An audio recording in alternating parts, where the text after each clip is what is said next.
The social construction changes over time, place, and society. Mhm. Change any one of those three things, you're going to have a different understanding.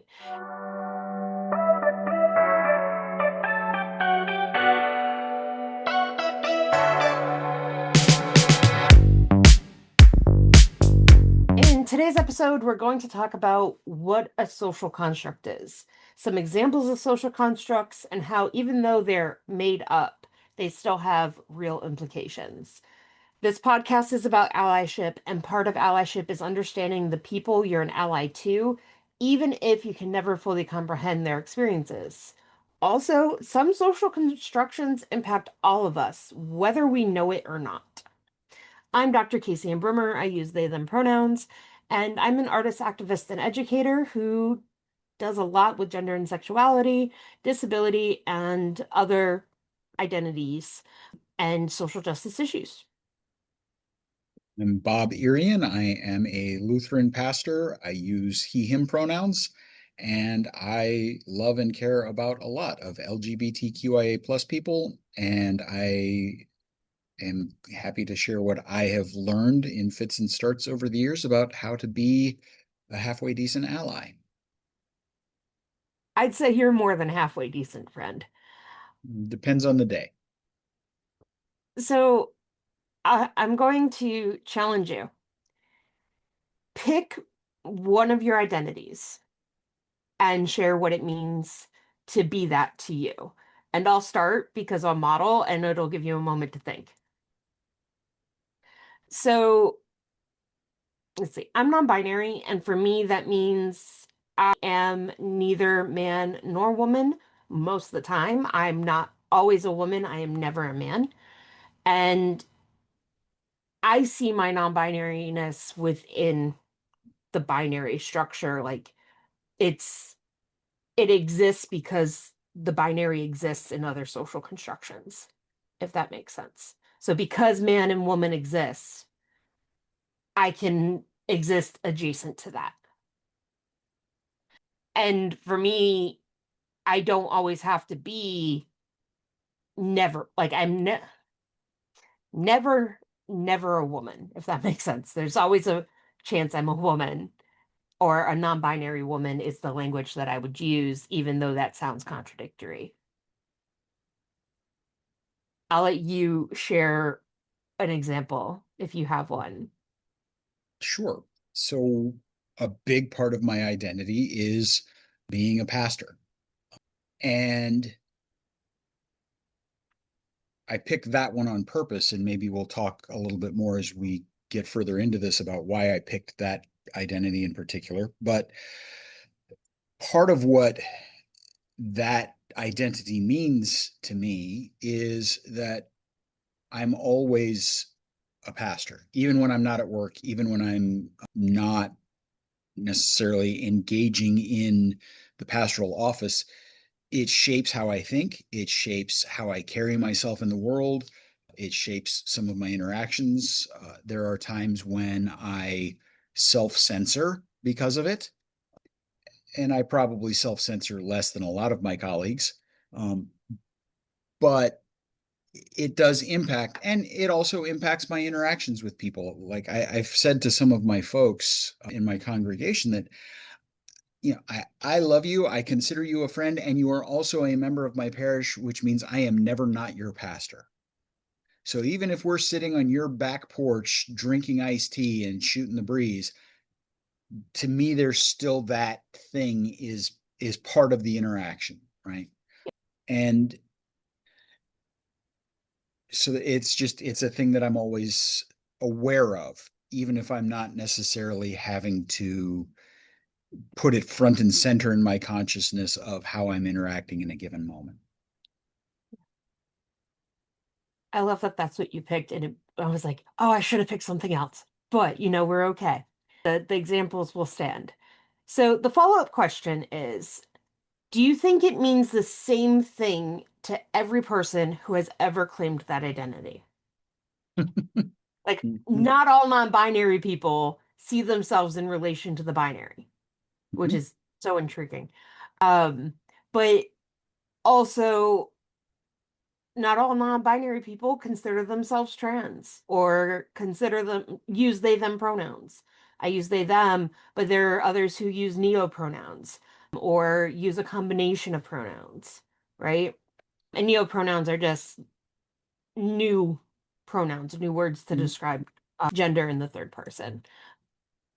But I know that non-binary is language that has developed over time mhm, and is different to me here now than even what it meant to me when I lived in Iowa 6, 7 years ago. mhm. I have a friend who identifies as non-binary, and when they initially came out as non-binary, asked that we use they them pronouns for them, and we made that adjustment, and then over time has come back to she her pronouns. They still identify as non-binary, she still identifies as non-binary, but prefers she her pronouns to they them pronouns, which okay. In fact, just before we came on, I was making the point to somebody that it cost me $0 to respect somebody's pronouns and to use those pronouns in a way that is respectful of them. Yeah, definitely. Mhm. Uh, I think as far as does that identity mean the same to everyone who's ever held that identity? I absolutely convinced that it doesn't mean the same to every pastor who's ever held it, and for a whole lot of reasons, culture and location in time and in place. It means something different to be a pastor in the US in 2026 than it does in, say, Tanzania in East Africa in 2026. And it means something different in 2026 than it did 25 years ago when I was starting seminary, definitely. 26 years ago when I was starting seminary. And it's continually evolving and changing. Definitely. And I, I have to be honest, when you first told me, like when I first met you, you were a pastor, I was like, um, maybe we should not be friends because of a lot of my experiences with pastors before you. And that is completely legit and fair. Yeah. And for me, I know I had an idea when we were going into this episode of how we were going to talk about social constructions, right? And somehow I did not anticipate you mentioning being a pastor in this context, in this example. And I'm so glad you did because I think it's something that people will resonate with people, right? So I'm I'm going to switch the order of what we do a little bit, and I'm going to explain what a social construct is according to like gender, sexuality, stuff like that, like that field of study. So a social construction is something determined by a society that changes depending on the society in question, especially over time and place. So, what it means to be a woman today in the US is not what it meant to be a woman in the US in the 1920s. What it means to be white or Christian or disabled or or or like even what it means to be middle class has changed. The middle class period is a social construction used to create divides. A whole other thing, whole other episode if we just look at socioeconomic class. But basically, a social construction changes over time, place, and society. Change any one of those three things, you're going to have a different understanding. And the reality is, what it means for me to be non binary and what it means for your friend that you just mentioned to be non-binary, we could both make a list of everything we think that is connected to our non-binariness, and those lists are inevitably going to be different. Mhm. They're, in my humble opinion, not so humble really. I'm fairly convinced on this one. There are at least as many genders as there are or have ever been people in the world. And that's only if, like, me, like, saying what non-binary is to me, not taking into account what non-binary means to you as someone who is not non-binary. Mm.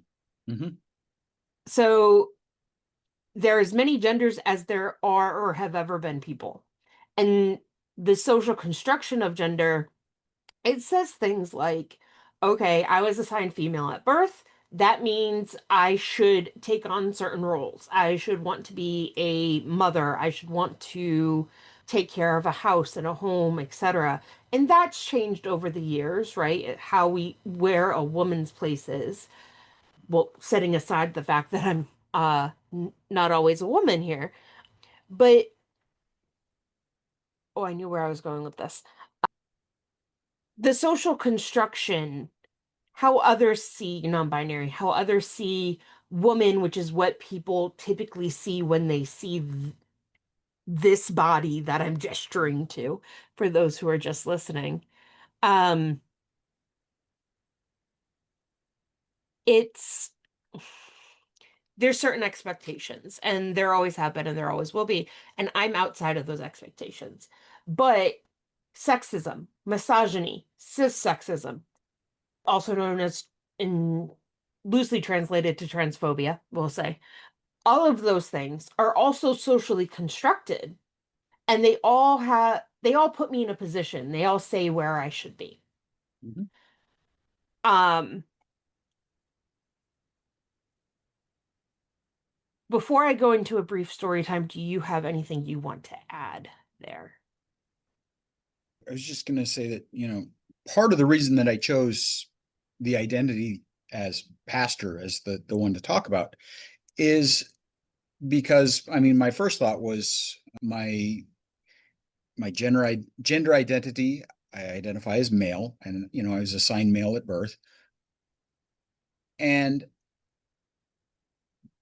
in a sense, this gets at privilege, which I'm sure we were going to talk about in some future episode. But for me, privilege is that I never even have to think about it. Like, Yeah. somebody asked me recently, like, what does masculinity mean to me? And I spend zero time thinking about that. I spend zero time thinking about my masculinity. I spend zero time thinking about being male, right? It's just it's not a thing that I even have to consider for someone who is female or female presenting in a society where masculinity is privileged. They have to think about it. For someone who is non-binary, they have to think about it because there are settings where that's just not safe. There are almost no settings that I can think of where I am automatically less safe because I happen to be male presenting or mask presenting, right? That Yeah. And in some ways, the pastor thing is more helpful to me as a in terms of getting at the social construct because of exactly what you mentioned. There are people who, because of their past experience, because of their experience with social constructs or whatever, will see me as a pastor and say, this is a person I need to pull back from. Just as, unfortunately, some people will say the same thing about a non-binary person or a trans person or a gay or a lesbian person or Mm. anybody in the LGBTQIA plus community. For whatever reason, something will say to them, this is a person I need to pull back from before I even know who they are or what they're about. Yeah. And and I'm not in any way, please understand, I'm not in any way trying to equate people who might be a little standoffish towards me because I'm a pastor with what LGBTQIA plus people deal with all the time, right? Yeah. Nobody's ever suggested that I don't deserve to live because I'm a pastor. You know, it's a whole other ballpark, but at least it's somewhere in the same realm of what LGBTQIA plus people deal with all the time. Whereas, like my masculinity, I don't even have to think about. So, Yeah. I think this is part of why I like that you use this example is you chose to be a pastor. right. And so social constructions can be things we choose.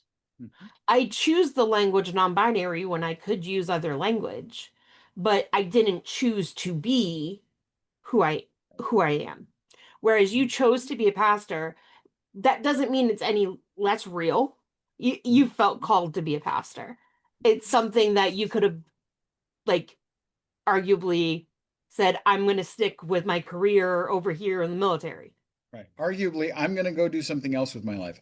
Some days it feels like a choice and some days it doesn't. But yeah, right. What you're saying is absolutely valid that like this is not something that is like I could not be a pastor and still have a full and rewarding life being fully who I am.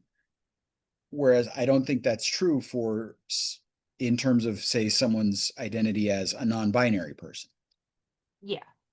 So there's a aspect of choice in it, and many identities are not a choice, and some are. Our professions, they're what we do,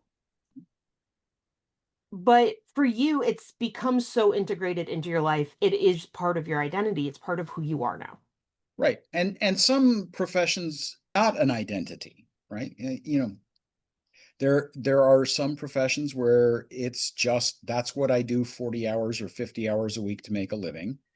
And when I go home, I sort of take it off with my shirt and tie and hang it in the closet until I go back to work the next day.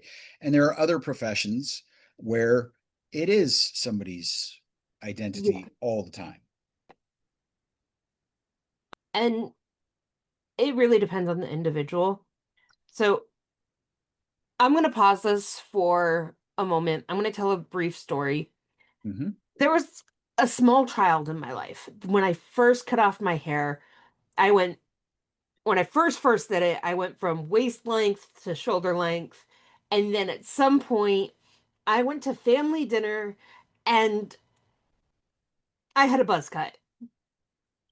And small child in my life goes, Auntie Casey, you look like a boy. What does a boy look like, small child? You. Okay. Does anyone else here look like a boy? Daddy. Okay. And grandpa. I'm like, okay. Anyone else? And grandma and mommy. I'm like, oh, so anyone can look like a boy? I was lovingly interrupted with don't be teaching my child that feminist stuff. Or maybe not so lovingly. We'll leave that to be determined by the person who said it. But I bring this story up because small children don't inherently know these social constructs. Someone has to teach them. And in my opinion, unfortunately, someone will teach them be a good little girl, be a good little boy. Mm-hmm. Little boys don't cry. Okay, girls line up over here, boys line up over there. We're going to do the sports ball. Whatever the example Right. is. Be ladylike. Be, yes, be ladylike. And those are, it's just kind of evidence that there's something children are taught and that we then carry our whole lives. Mm-hmm. Gender is an example that goes beyond just being socially constructed, in that it's also known as something that's performative, meaning it's created by us doing it. It's a whole thing. If that interests you, maybe we'll get to an episode later. Let us know in the comments. But it's a whole thing. If you don't want an episode, but you want something to read, Judith Butler is a great place to go. So I want to talk about two different models that are both socially constructed, but some are seen somehow with more validity. And I'm going to use this as an example for primarily disability and gender. And the first is a medical model, which is somehow like that's what people see and go to. They don't realize they're being taught the social model. And that is the identity in question is a medical condition or a concern to be fixed. Mm, So transness is a medical condition or a concern to be fixed. Gender dysphoria is a medical model of gender. mm, Disability, the medical model says that my disability is in my diagnosis and what is, quote, wrong with my body. mm, The social model is the identity in question is because of social factors. So the reason I'm non-binary is because who I know myself to be is not in alignment with what society saw when I was born and the doctor looked at my body and assigned female at birth. Social model says that my disability has nothing to do with my diagnosis or even my symptoms.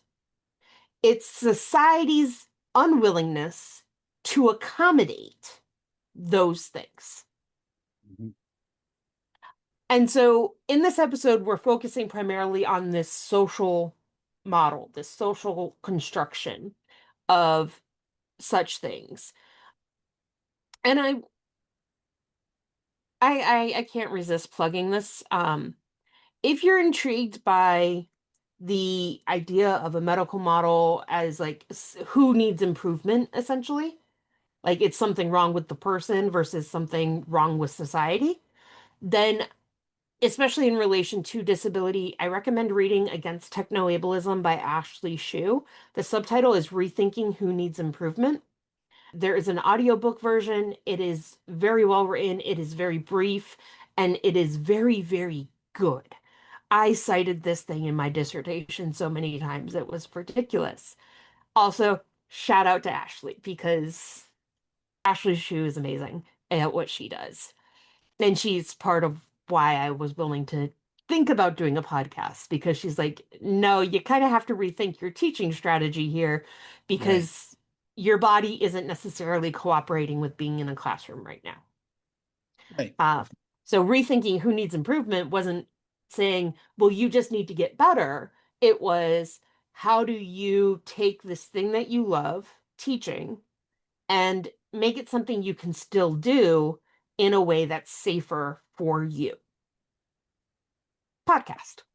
right. I'm very grateful for the idea.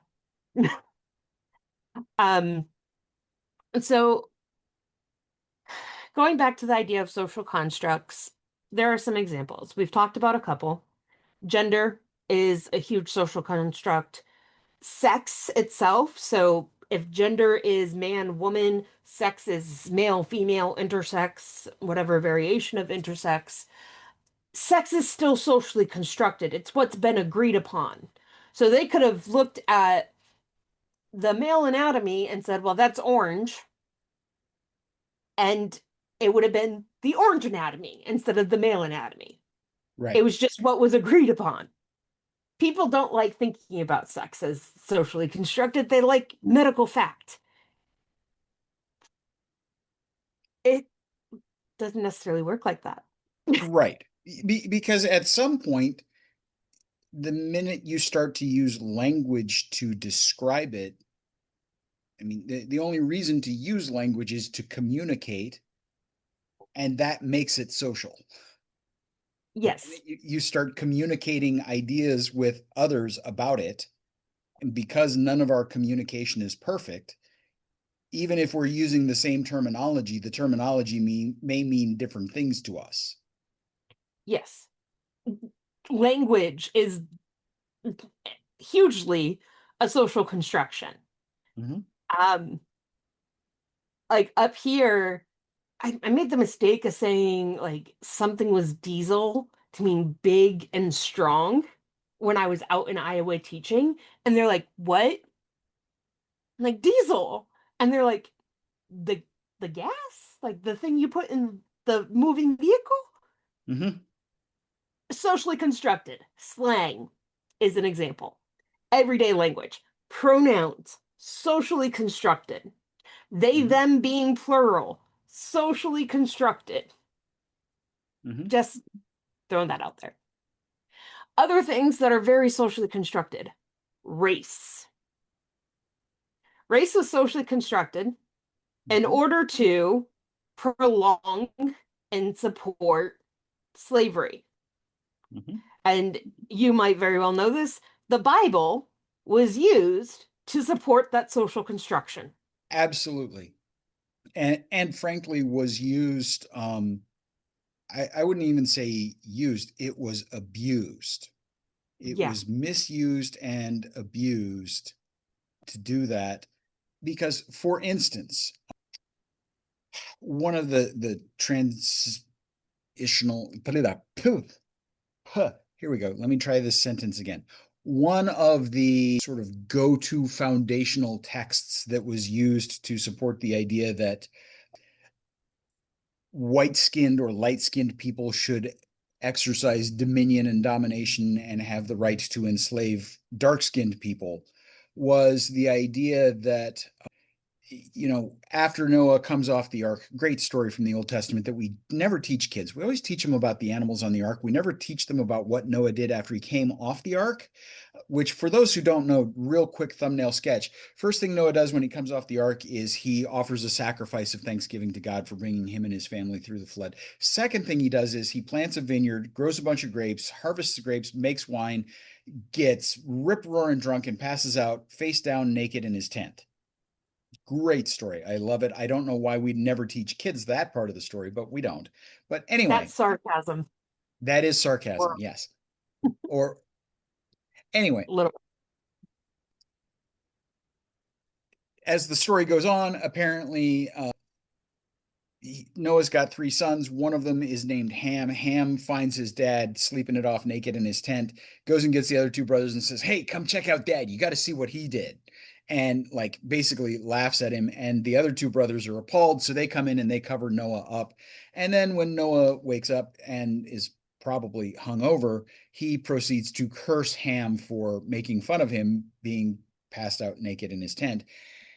And somehow, somewhere along the line, we decided to inject into the story that Ham was the dark skinned of the three brothers, and therefore the curse of Noah is what gives light skinned people the right to enslave dark skinned people. What? But Yeah, yeah, I mean the ways in which scripture has been used as a weapon to dominate and dehumanize other people, like it's vile, and there's a long history of it. And and I that's another thing that I think we need to be telling the truth about. definitely. Um, what was the year that homosexuality first appeared in the Bible? 46? uh this is a can of worms that maybe I shouldn't open right now, but 1946 was the first time the word homosexual was used in an English translation of the Bible. And um part of that was it was being used. It was being abused. Yeah, I mean, so it was used in particular in reference to there's about eight what I call clobber passages. I stole that language from another author. There's a book out there called Unclobber. I highly recommend it. I'm terrible at remembering author names. I believe it's Colby Smith, but he talks about his own journey of engaging with these passages that have been used to beat up the LGBTQ community and how he grew out of that as an evangelical pastor when he actually looked at the texts. Well, one of these clobber passages is 1 Corinthians chapter 6, verses 9 and 10. And there are two words in there that are really hard to translate. One of them because it very rarely appears in Koine Greek, and the other because we actually think the Apostle Paul may have coined that word himself, like it didn't exist before that. Um, and so it's hard to know how to translate them. And in 1946, the Translation Committee for the Revised Standard Version of the Bible chose to use the word homosexual for one of them. Here's my problem with how that story normally gets told. Normally, that story gets told as this group of people only 80 years ago chose to use this word and inject it into the Bible, and that's where Christian homophobia came from. Which to me is absolute nonsense and frankly misrepresents what they were trying to do. What they were actually trying to do was not use a lot of words that had been used before that that we would consider to be slurs, right? Yeah. Words that I won't even say out loud that had been used in all kinds of English translations to refer to gay men. And so when the RSV committee chose to use the word homosexual in that passage, they weren't trying to, like, what's the word I'm looking for? They weren't being maliciously homophobic, right? They were actually trying to get away from slur language that had been used to dehumanize people before. They were trying to use a word that was getting at the difference that Paul was trying to describe without using a word that was going to dehumanize people. And then certain groups used it to then dehumanize people. Whether or Right. not And that was the intent, there was an impact. but the interesting thing is that the groups that are most likely to use scripture to dehumanize LGBTQ people probably aren't going to use the RSV translation anyway because it's too liberal. I'm so intrigued. This is another story, folks. Right? I mean, you think about the conservative Christians that think that the King James version is the only like be all end all translation of the Bible, and it's 400 years old, and I guarantee you it uses a lot worse language than homosexuals in that passage. Fair. Fair. Yeah, so different story, different day. I'm sorry. Like I said, opening up a can of worms. I opened And the can. feel free to edit whatever of this doesn't fit, but Yeah. that's just one of my soapbox things because like I get where the people with the 1946 project, I get where they were trying to go, but the way that they have told some of that story is unfortunately inaccurate and misleading. Intriguing. We'll figure out where this lies in the editing at some point. Um, Or maybe it's a whole other episode some other time. yeah. But all of this to say that language is socially constructed, Absolutely. how it's used and where it's used. There was a group at some point that decided this was the narrative, Mm-hmm. right? And the narrative was heterosexist. It was homophobic, right? Right. That was Absolutely. a collectively agreed upon thing, and it's then been passed on, and it's developed in different ways since then. And, you know, it's it goes that way with race, it goes that way with class, it goes that way with gender and sex and ability and so many different things that are all socially constructed. Mm-hmm. So other social constructs include sexism and misogyny, heterosexism, which is sometimes called homophobia, sometimes being, an understatement, or cissexism, which also understatement, sometimes called transphobia, racism, classism, and ableism. These are all socially constructed. Mm-hmm. And yet they have very real implications. Absolutely. So just because something, including identity categories like disability or gender, is socially constructed doesn't mean it isn't real and doesn't mean it doesn't have real consequences. Racism, for example, socially constructed, but it's literally gotten people killed. Mhm. Ableism, cis heterosexism, socially constructed, have literally gotten people killed. Anti-Semitism. Literally has gotten people killed. The combination of these isms, that Mhm. intersectional point, Right. has gotten people killed. And so, what does this mean in the context of this podcast, in the context of allyship? To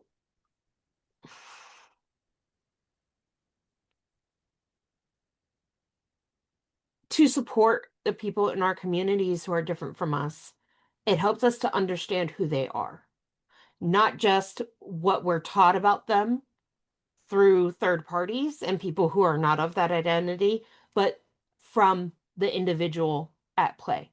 So if you want to know how to be an ally to your trans feminine friend, that your trans feminine friend, Sandy, then you need to ask Sandy.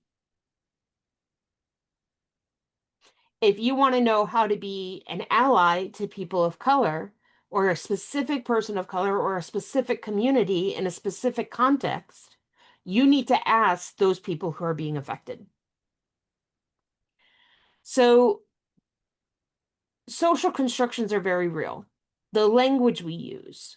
Like, I chose non-binary because if I use non-binary, if I say non-binary, you have an idea of what that means. If I say I'm trans, you might have an idea of what that means.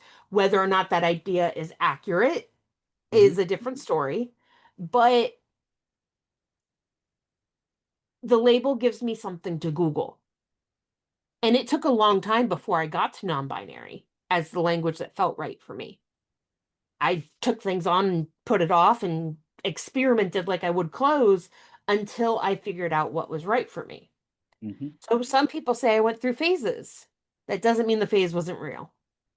Yes. And I think that's a brilliant analogy of I experimented the way I would with clothes because let's face it, our clothing is a part of our identity. What we choose to wear in certain settings is an expression of our identity. And not just, the fact that I wear t-shirts with dad jokes on them, which I'm granted that is a huge part of my identity, but like other things that we choose to wear in different contexts. I grew up in South Texas, right? And when I was in high school in South Texas in the 80s, you could tell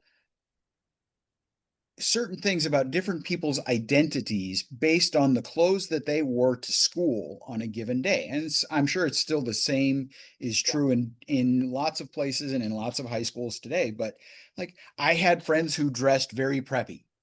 And I had friends who dressed very what we called shit kicker or redneck, you know, cowboy boots and starched Levi's jeans and, button down shirts and oftentimes, either a ball cap or a cowboy hat. And I had friends who were skaters, and being a skater was as much about how they dressed and what music they listened to as it was about the fact that they actually rode a skateboard, right? And all of those are expressions of our identity. And how many of us in our lives have like tried on different identities until we found the one that fit? And like we don't belittle that in most people. We only belittle that in the people that we perceive as somehow different or deviant or wrong. Um, where, you know, I think there's a very tiny, vanishingly small proportion of the population that just sort of accidentally falls into their identity and how they're going to express that identity just out of the gate.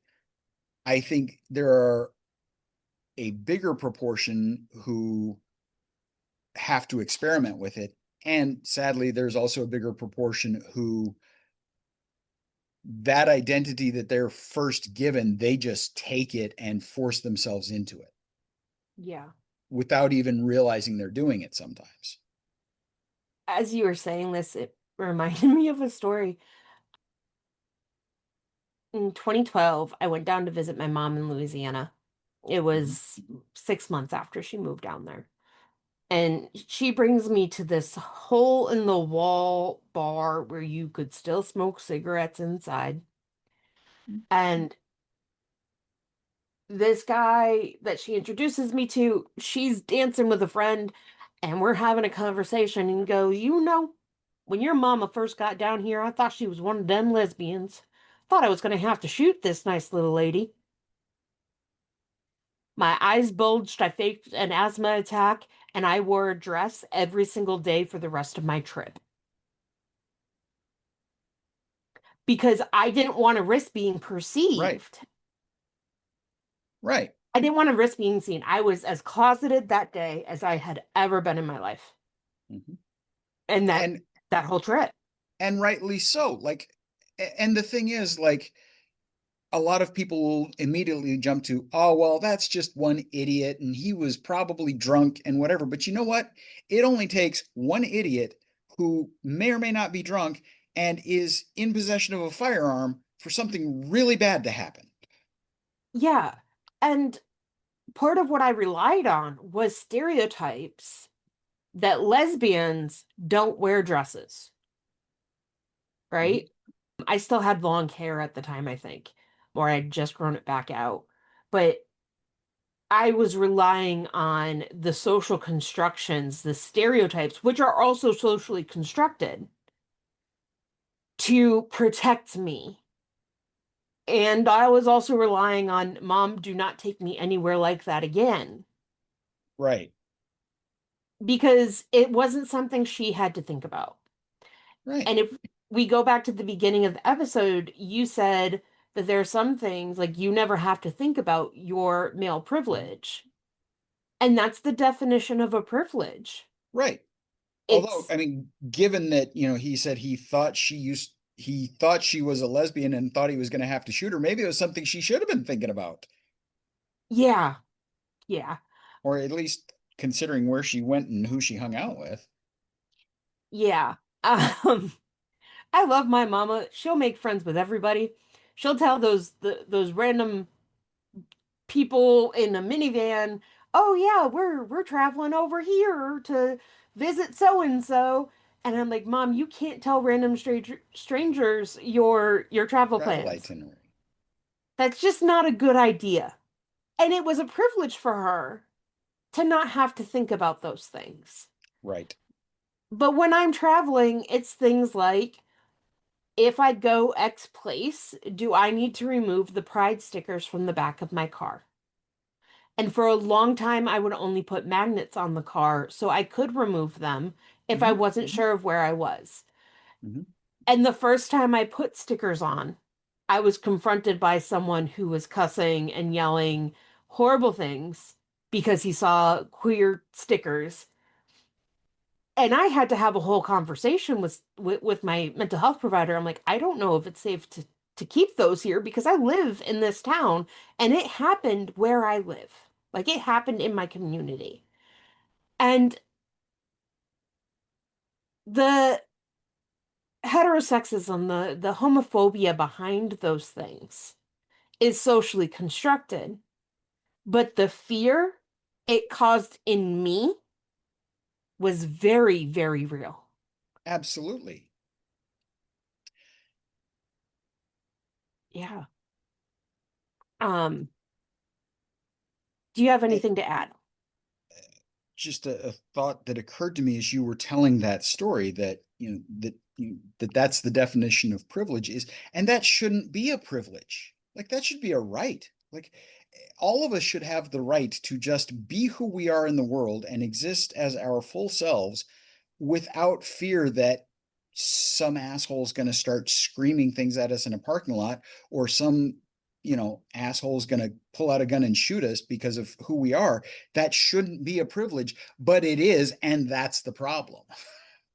I will add the caveat to this. As long as who you are is genuinely not hurting anybody.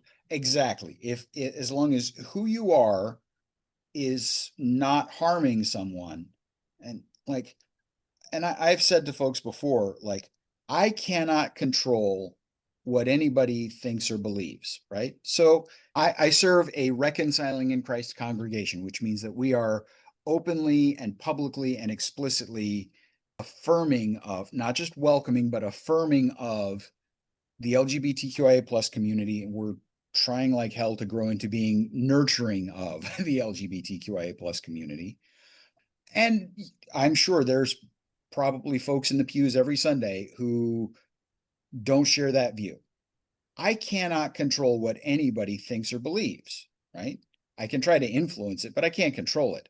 What I can say is, while you are inside this building, you will not use certain slurs, any slurs, frankly. While you are inside this building, you will treat LGBTQIA plus people like the beloved children of God they are, right? Because if you can't do that, then I will ask you to leave. Yeah. And, you know, and one of the ongoing conversations that we've been having and trying to, the idea I've been trying to get across first to leadership and now to, we're trying to spread it out further into the congregation is, if we are going to say that all are welcome here, if we're going to say that all people are welcome here, then certain ideologies have to not be welcome here. Yeah. For all people of color to truly be welcome here, then racism and white supremacy need to not be welcome here. Yeah. You can be a racist, you can be a white supremacist, and I'm not going to throw you out. But if you stand up and start spouting racial slurs, then we're going to have talk. We're going to have what I like to call a short but intense conversation. Um, Same thing with, I can't make you love LGBTQIA plus people. I can say that you are not going to spew hatred at them in this place while I'm here. Yeah. It's the decisions, the active decision Mhm. to control yourself, because only you get to decide not to be a dick. Ah, that needs to be a sticker. I thought that the second I said it. That's a new one for me. With Um, Smokey the Bear saying, only you get to decide not to be a dick. in reality, like you get to decide your own actions. You Right. get to decide whether or not you are going to uplift people or tear them down. And other people don't have to let you tear them down. Mhm. And other people don't have to give you a pass, right? Like Yeah. like if if somebody does walk into my church next Sunday and start spouting slurs of some kind, like I can't prevent them from doing that, like starting that. Like I can, tell them they're not welcome and they're going to have to leave, but I can't prevent somebody from starting it unless I can read their mind ahead of time, right? I may not be able to prevent the behavior, but I also don't have to make sure that the Oh, behavior is without consequences, right? yeah. It's like, people who complain that, oh, well, if I can't say such and such, what happened to free speech? Okay, so first of all, free speech says the government can't tell you what you can or can't say. It doesn't say I can't. And also, you have the freedom to say it. That doesn't mean you have a freedom from consequences for it, right? Yeah. You can be as homophobic as you want, but if you do it in front of me, there are going to be consequences. And if your homophobia harms the people that I love and care about, I guarantee you there are going to be consequences. And that's not me impinging your freedom. That's me checking your privilege for you. Yeah. And my brain sort of wants to spin this as well. Your choice to be loving and affirming and to build people up is your choice. And you're going to be you're going to meet the consequences of that because consequences aren't always bad things. Right. Your Absolutely. come to Jesus moment, for to use a phrase there, Your come to Jesus moment can be a beautiful thing. Mhm. Your moment you realize, like the moment my brother realized that using the right pronouns for me, A, did not harm him, and B, brought me a sense of peace and even joy and euphoria, was the moment he realized that the consequences of being a good human were that other people, in this case me, wanted to be around him more. Mhm. Oh Absolutely. no, the horror. I mean, Right. I don't know if it's Well, a threat or a promise for him, but yeah. um, I sometimes wonder that about my presence in people's lives, but yeah, I mean, the point stands that sometimes yes, the consequences are good things. yeah, sometimes the We tend to call consequences, those results or rewards, but in a sense, those are all synonyms. exactly, that's where I was going. I just couldn't remember the words results or rewards. Okay. All right, put it into practice. Today's put it into practice. What questions do you have about gender, sexuality, disability, or other identities as social constructions? Please put them in the comments. As always, put any questions in the comments and or in the link in our description or bio to ask your question as anonymously as you would like to. Bob, do you have any final thoughts on today's episode? I've found this discussion very helpful because it's gotten me, again, thinking about some things that I've not had to think about before or not had to think about in quite the same way. And so much of this is just, it's the stuff that we absorb as children almost out of the air. In reality, we absorb it from the grown-ups around us and we never question it. And I'm a firm believer that questions are holy things and asking them is a holy act, and asking questions about the constructs that we have been raised with is how humanity gets better.